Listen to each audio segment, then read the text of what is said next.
Hello, artist. Have you ever wanted to draw something that looks really realistic? We're going to be doing that today with pumpkins. We're going to be following step-by-step directions to draw and shade in a pumpkin. We're going to use something different today, some charcoal. I don't know if you've used this before. It's a little bit messy, so we're just going to be careful with it. We're going to use a tissue for wiping it away, a charcoal pencil, and a white charcoal pencil. So we've got some interesting supplies to use. And we're gonna start by taking our piece of charcoal and laying some color down on my paper. This is gonna give me a base to work on top of. So you can see I have it flat.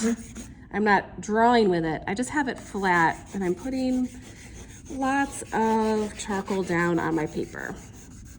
All right, that looks good. I'm not gonna cover the whole paper because we're only gonna be drawing in the center. Then I'm gonna take my tissue and I'm just gonna carefully blend in this charcoal. You're gonna see there's little pieces of dust, so be careful, do not blow it around your table. Just carefully kind of rub it into the paper. See how I have a nice kind of shadowy area to work with? I've blended it. See the difference between unblended charcoal and blended charcoal? Finish, all right. So I've got a beautiful area to work with. So the first thing I'm going to do is I'm going to grab my charcoal pencil and I'm going to start to follow the step-by-step directions for drawing a pumpkin. And when we think about a pumpkin, we want them to be round and three-dimensional, not flat. You can see in our drawing directions on Google Classroom, we don't want these flat pumpkins. We want to have some depth. We want to show space. So I'm gonna start with my first shape, and when I'm drawing my pumpkin, it's kind of like, what would you call this shape? A gumdrop shape? I'm gonna call this the shape of a gumdrop. That's what I'm starting with. And next to my gumdrop is my stem. So I'm gonna add that on too. And your stem can look any way you want. Maybe you wanna look up some reference images of pumpkins to see what shape you want your stem to be. You can choose, stems are all completely different in nature. I'm gonna add some interesting lines in my stem. All right, as we move on, I'm gonna continue to follow the directions in the outline. I'm going to make sure that when I'm drawing, I'm not drawing wide, but I'm gonna start up here for my second part of my pumpkin. I'm gonna draw out and then in. Did you hear that squeaky pencil? I might be pressing too hard. And then I'm gonna draw out for this little part of the pumpkin that's behind and in. Then I'm gonna start to work on the other side, and I'll do that quicker.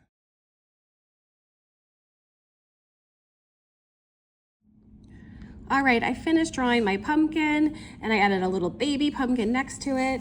I'm gonna take my tissue again and I'm just gonna kind of soften those heavy dark lines that I drew with my charcoal pencil.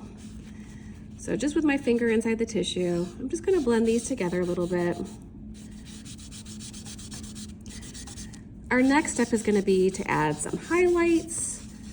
So we just wanna kind of blend out some of the darkness. It's gonna look a little bit shadowy, but that's okay. All right, so I went ahead and did that. The next thing I'm gonna move on to do, I wanna get my directions out so you guys can look with me, is I'm going to start to erase some of the areas at the tops of my pumpkin curves. That's going to make it so that I can add some highlights in. So with my eraser, I'm just gonna gently take away some of the charcoal right on the tops of the curves that I did. I want to leave some shading in between the little pumpkin bumps, but I'm just going to erase a little bit here on top. And you can see it already looks like the light is starting to hit my pumpkin. We want to be thinking that the light is coming from above the pumpkin so it's brighter on top. Gonna add a little bit of shading on the edges as well because that's where the light would be hitting the most. And I'm just gonna do that for the rest of my pumpkins shapes here.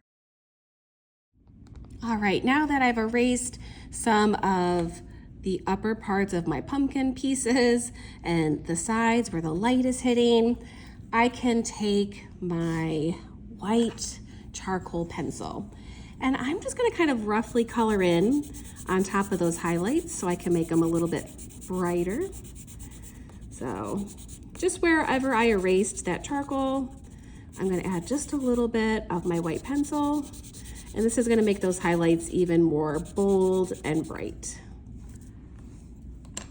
You might have noticed I was using a special kind of eraser. This is a kneaded eraser. It's kind of rubbery and plasticky.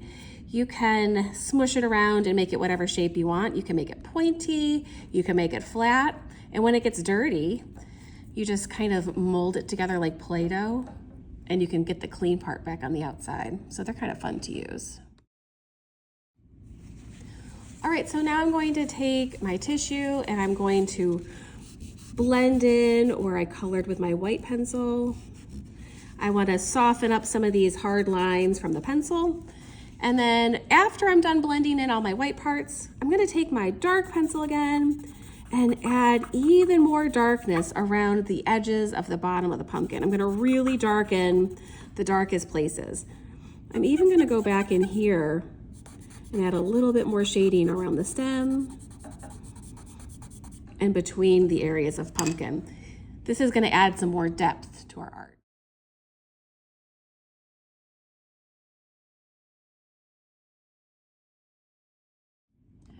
So you can see my pumpkins are starting to come to life as I added more white highlights and as I started to shade even darker underneath and between the curves of my pumpkin.